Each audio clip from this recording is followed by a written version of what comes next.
Hello, and welcome to Dark Hearts with Stacey Lee.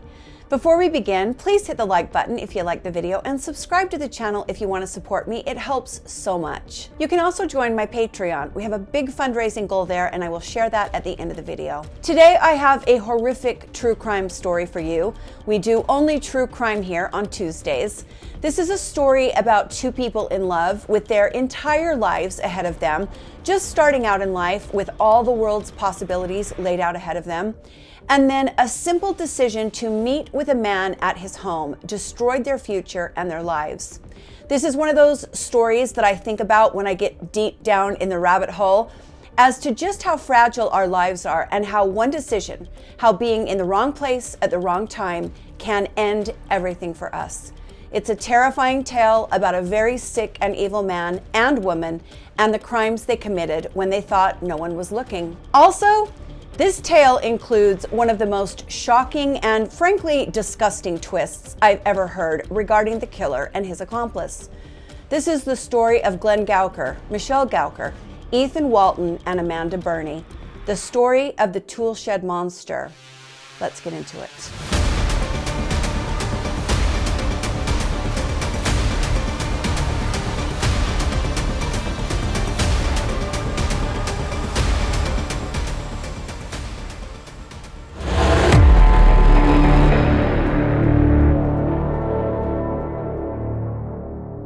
"19-year-old Ethan Walton and his 18-year-old girlfriend Amanda Burney are asleep in bed. Amanda begins to toss and turn. She's having a nightmare. She is dreaming that the world is coming to an end. Everything is crashing down around her and the sky is filled with black, and she knew the world as she knew it was over. She awoke crying, which is something she says had never happened to her before. As she went on about her morning, she couldn't shake the feeling the dream left with her, and a cloud hung over her head. Sadly, it seems her dream was some sort of premonition." Ethan and Amanda lived at Amanda's mother's house. The two were engaged and had plans to be married. They had breakfast and then told Amanda's mom and her sister Alicia that they had a business meeting.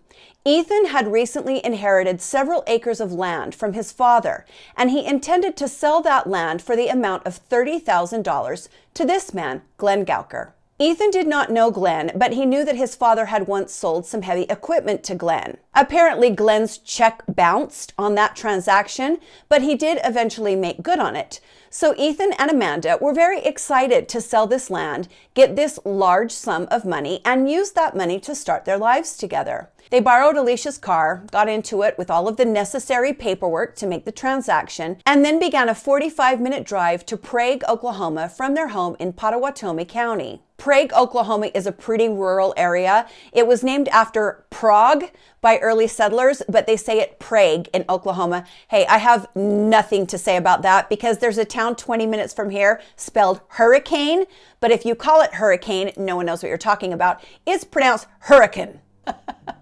So Prague it is. Ethan and Amanda got to Prague, passed through it, and continued on to Moccasin Trail, a dirt road where Glen Gouker lived. Glen's property was very isolated, down a long and winding drive, completely hidden by the trees. You would never know the house was there if you didn't have directions directly to it. You can't see it from the road. You can't even see it from the dirt road. As Ethan and Amanda pulled up, they see that the house looks completely deserted. They had an appointment to meet Glen. He knew they were coming, so they were confused as to why he wasn't waiting for them. The porch of the house was cluttered, as was the surrounding property. Old cars and car parts littered the yard. There were washing machines and tools, and the place looked like a mini junkyard. It was 9 a.m., the time of the meeting, and Ethan and Amanda knew that in the quiet isolation, it would obviously be really easy to hear their car coming down the dirt road, but no one came to greet them. They sat in the car and waited for a moment, and then Ethan told Amanda to stay in the car. He got out, taking the documents with him, and he walked up to the front door of the house and knocked. Amanda watched from the car. Ethan knocked a second time. No one answered at the door, and so then he walked back down the porch and around to the backyard. Amanda then got out of the car and began to walk around the property. Ethan was now out of her sight. They had texted Glen to tell him that they were on their way, and Glen had responded. He knew they were coming. So where was he? Amanda walked from the car over to the property line that Glen's property shared with the property Ethan inherited. Glen wanted the property because it butts up against his property. He wanted to purchase it to expand his own homestead. As Amanda stood looking out at the field, Ethan continued walking around the house, knocking on doors and windows and yelling for Glen, letting him know they were there. Then he continued to the far back side of the property where he found a tool shed. He lifted the half-open door to the tool shed and shouted for Glen, but he wasn't inside. Back around the front of the house, Amanda turned to walk back to the car, and as she did, she was startled to see a woman standing just a few feet behind her. Amanda said, "Oh, you scared me." And the woman said, "Can I help you?" Amanda explained that she and Ethan were there to meet with Glen, that they had an appointment. They were going to finalize the sale of Ethan's acres to Glen. The woman then said she was Glen's wife and that he wasn't home at the time.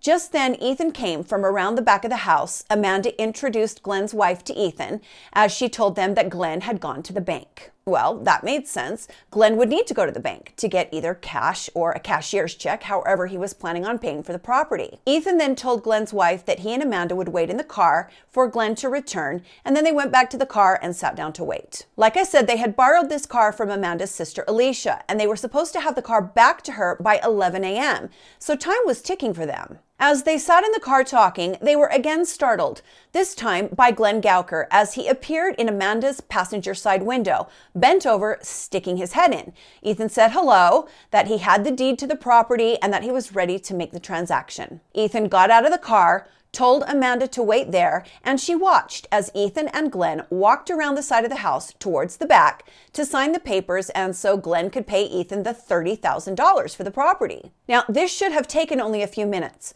but 15 minutes went by and then 30. They were gone so long that Amanda reclined her seat and started to doze off. She was awakened by Glen Gouker alone, tapping on her window. She sat up and Glen said to her, "We need you to come over here and be a witness to the signatures." Now, remember, Amanda is 18. Ethan is 19. They've never done anything like this before, but Amanda did know that sometimes a witness is required when legal documents are signed. Now, I don't know what the laws are in the state of Oklahoma, but here in Utah, a transfer of land like this would have to be witnessed by a notary public. This isn't something you can do with a couple of people in a backyard unless you brought a notary public to the backyard.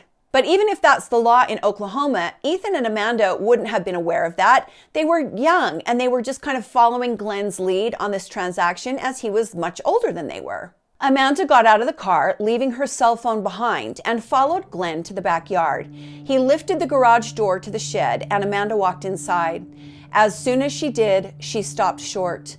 Something was very, very wrong. She could see Ethan's legs sticking out from behind some barrels on the ground.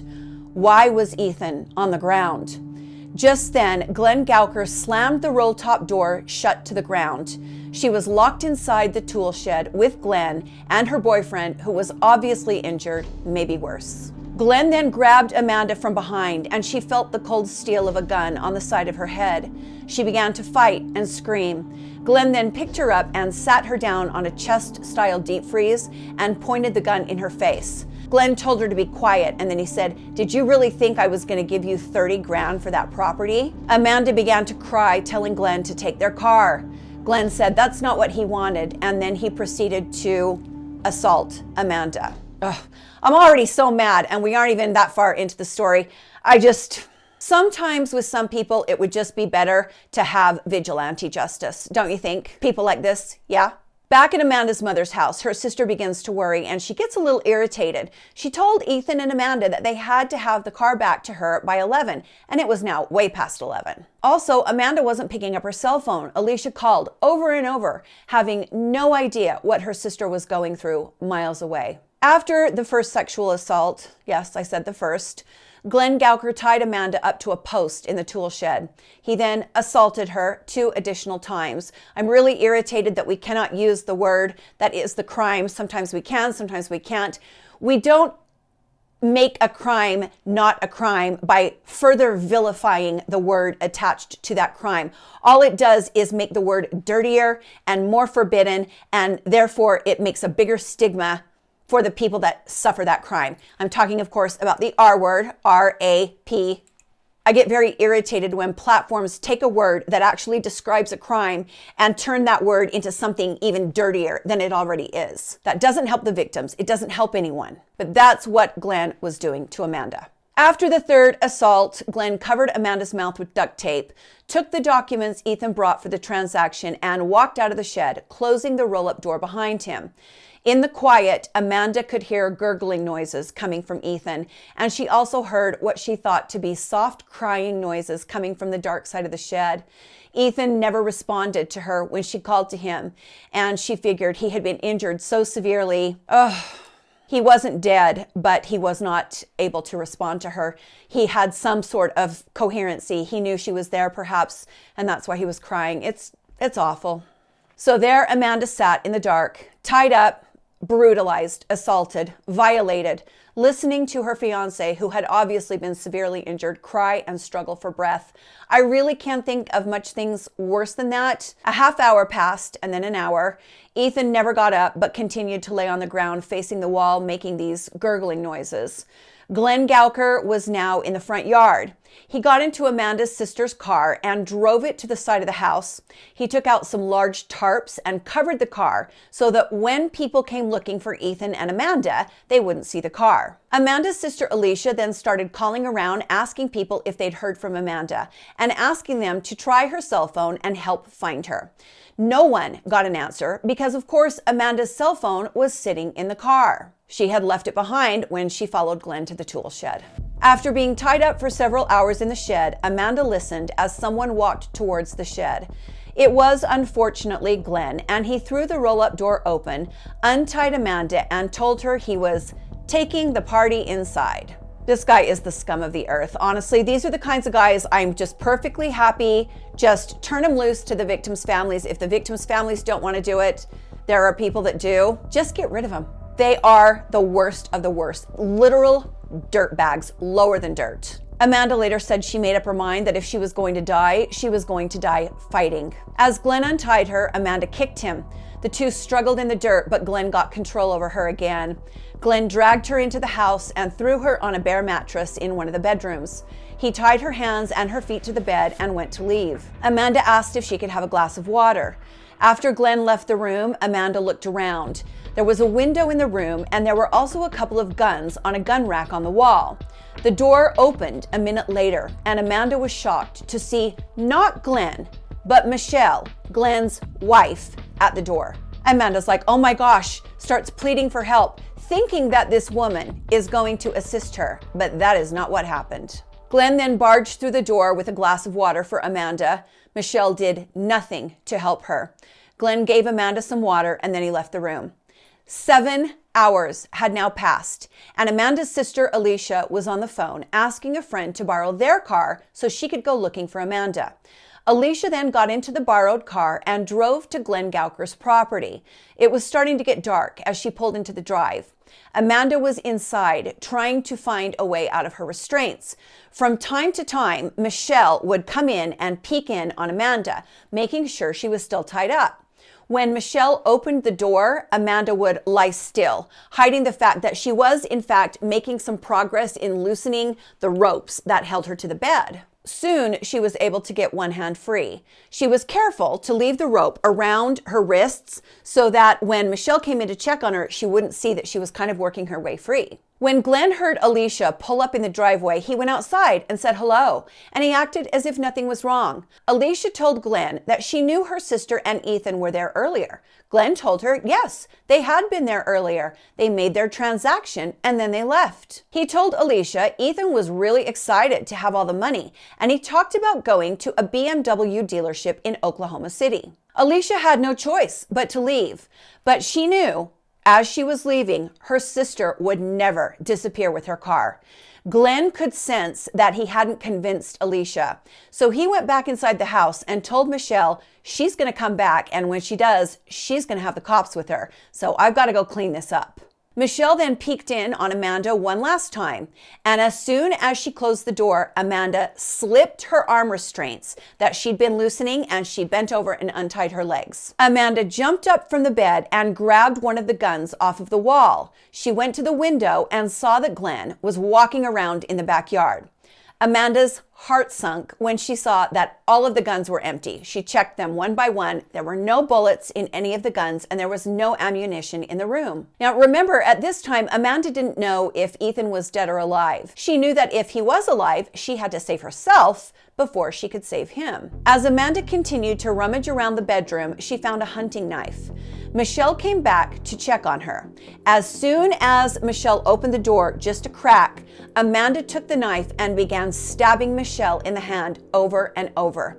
Michelle let go of the door and slammed it shut, locking it from the outside. So now Amanda is trapped in the room, and Michelle is screaming for Glen to come and help her.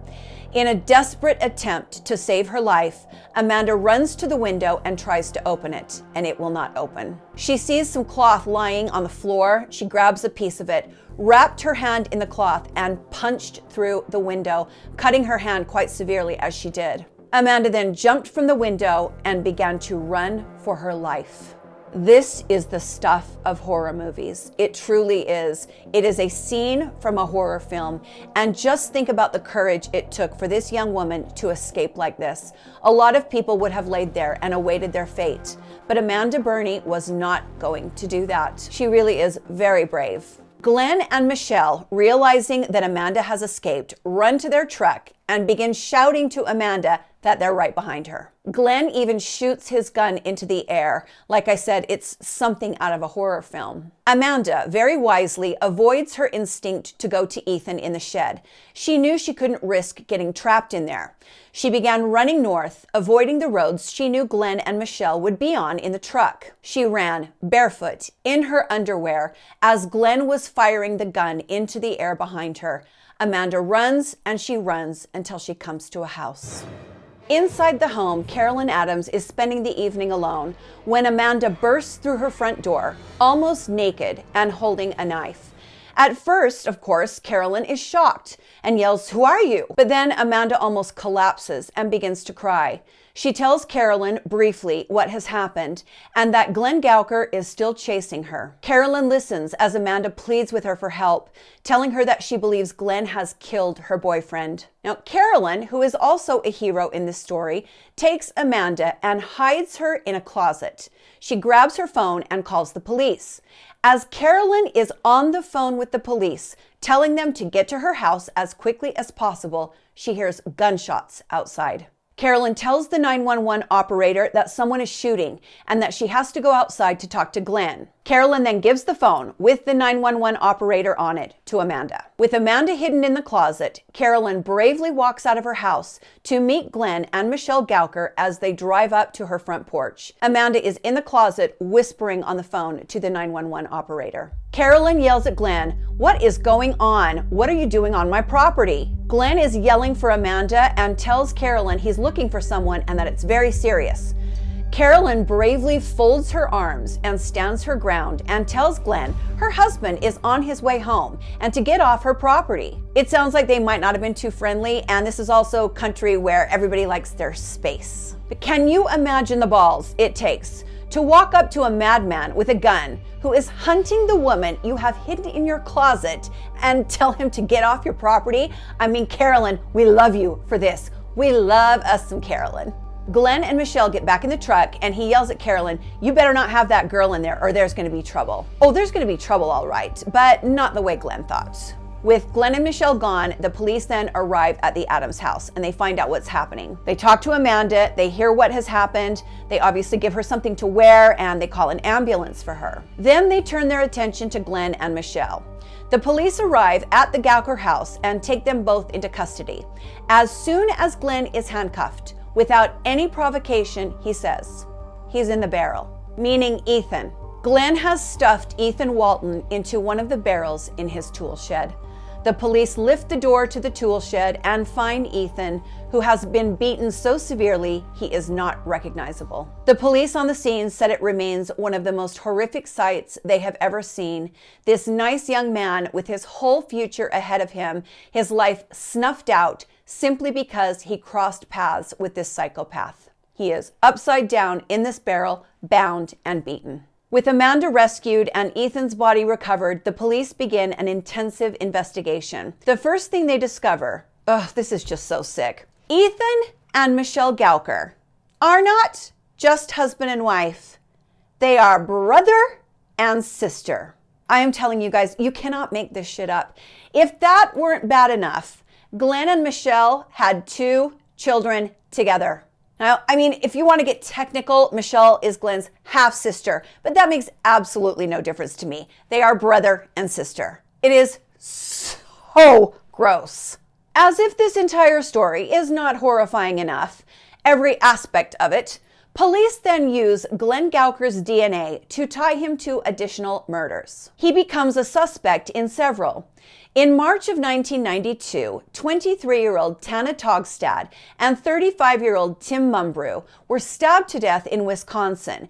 Now, I don't have details. I couldn't find details on exactly how they thought Glen might be tied to this. Tana was also assaulted before her murder. And when this happened, Glen Gouker was in the area. He was only 19 years old. So when the police discovered that they thought they had a link to these 2 murders, they approached Ethan's mother, Kathleen, and asked her for permission to negotiate with Glen Gouker in order to solve these 2 additional murders. Kathleen, wanting to help, gave her permission to take the death penalty off the table so that the cops could leverage that in hopes of getting Glen to talk about these Wisconsin killings. This case has so many twists and turns. On March 21st, 1992, Tana and her boyfriend Tim were found stabbed to death here in their Royalton farmhouse. The couple's dog had also been stabbed and killed. As the police investigated this supposed tie to Glen Gouker, they didn't give out a lot of information, so it remains pretty sketchy. They would only say that Glen was a person of interest. Now, of course, Glen and Michelle were put on trial for what they had done to Ethan and Amanda. The police continued to investigate Glen as he was tried and convicted for the murder of Ethan and the kidnapping and sexual assaults of Amanda. He got life without parole and he was sent off to rot, which is exactly what should have happened under the law. I'm just saying, for people like Glen Gouker, maybe we need a different set of laws, because what we have doesn't seem to be stopping them. Michelle, this other piece of human garbage, got 20 years, which, if you ask me, is bullshit. She should have got life as well. If you're involved in a murder, or if you help someone that's committing a murder, you can be tried for that murder. So I don't know why she only got 20 years. Glen and Michelle are sent off to rot, and the cops continue to look into other crimes Glen may have committed. By 2013, years after Ethan's murder, the cops still had not charged Glen with Tana and Tim's murders, but they wouldn't rule him out either. The investigation dragged on through 2016 and 2017. Still no arrest or additional charges were brought against Glen. Then, in August of 2022, there was a major break. Police arrested and charged this man, Tony Hayes, for the murders of Tana and Tim. Tony Hayes' father was killed in a snowmobile crash in 1977. Who was driving the snowmobile that was in the crash? The crash that killed Tony's father? Tana Togstad's dad. Police became convinced that Tony Hayes killed Tana and her boyfriend Tim as some sort of revenge for Tana's father being the driver of the snowmobile that killed Tony's father. As of November 28th, 2023, so just a few months ago, Tony Hayes has still not been to trial. He has been charged about a year and a half ago, and there has been delays for this and delays for that. There is a status conference set for March 20th, a few months from now. So for now, we wait. I'll try to bring you an update. Tony Hayes was 7 years old when his father died in 1977. Could this man really have held a grudge through his childhood into his 20s, with that grudge ultimately ending up in a double murder?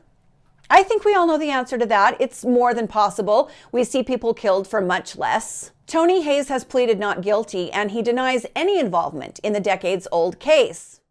We finally have a person in custody, and it's been a long time coming for our family, so our family's really happy. That's about it.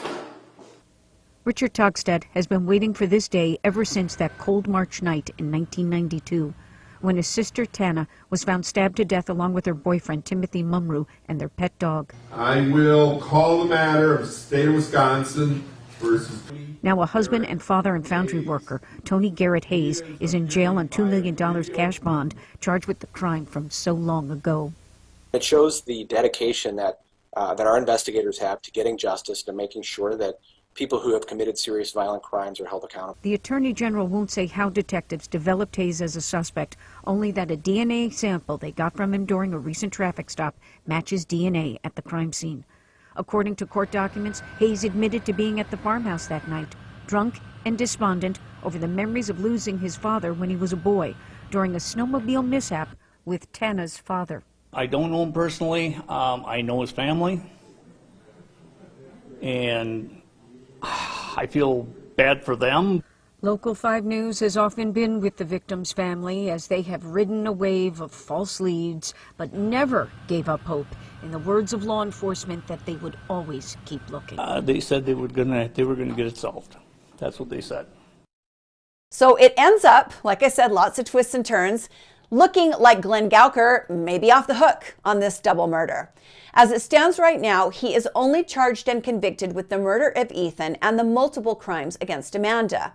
He's got 4 life sentences, and thankfully he will never see the outside of a prison again. Michelle, who knows what will happen to her? I definitely feel for the 2 kids, and I hope wherever they are, they're doing okay, and they're being taken care of and loved. Lord knows they have already been through enough. It ain't their fault that their mom and dad are brother and sister. Oh my gosh, yes, I just said that. Amanda Burney went on to suffer with depression and nightmares after this horrifying event. That comes as no shock at all. But she is doing better now, and I'll tell you, if anyone wants a crisis management counselor or a self-defense person, I think it's safe to say that Amanda would be great at either one of those things. She handled herself incredibly well during these terrifying hours. Again, this is a tale of caution. Here on Dark Hearts, we like to take something away from these terrible stories. Yes, we like to learn about these events, but in the end, we want to take something positive away from them. So what can we learn from today's story and stories like these? If you are selling or buying something online or in person, never, ever meet the person you are selling to or buying from alone. If you list something to sell or you are buying something from anyone, do not ever go to their home and do not ever let them come to your home. You meet in a public location, like a parking lot or a fast food restaurant, to make your transaction. Never ever give out your home address and never go to anyone's private location to make a transaction. Watch for red flags when you are meeting someone you don't know well. Stay in public. Let people know where you're going, like Ethan and Amanda did, and make sure your safety comes first. Don't let a sale be the thing that ends your life. And to Amanda and all of Ethan's loved ones, we are thinking of you and we hope that you are doing well and moving on in the best way you know how. I know I speak for us all when I say we are very relieved that this monster, Glen Gouker, is behind bars for the rest of his life and that he will never hurt another innocent person. Thank you for joining me today on Dark Hearts with Stacey Lee. Please hit the like button if you like the video. Subscribe to the channel if you want to see more. It helps the algorithm so much. And you can always join my Patreon. By joining my Patreon, you keep the videos coming. And in the end, we have a fundraising goal. We would like to donate money to police departments that have cold case DNA in storage that has never been tested because there's no money to test it. There are thousands of sexual assault kits sitting in refrigeration. They cost between $500 and $750 a kit to test. We would like to raise money and pick a case or 2 and get those kits tested. By doing so, we potentially solve a crime. And the other thing that happens is we get that perpetrator's DNA in the system forever. If they're connected with other crimes, we might solve those too. I want you to know how much I appreciate you. I know you have lots of options of things to watch, so the fact that you watch a little bit of my channel makes me so happy. I love our community, I love talking with you guys, and I really appreciate the insight you give me. Stay safe, my friends, and be kind to each other. And I will see you next time on Dark Hearts with Stacey Lee. Bye.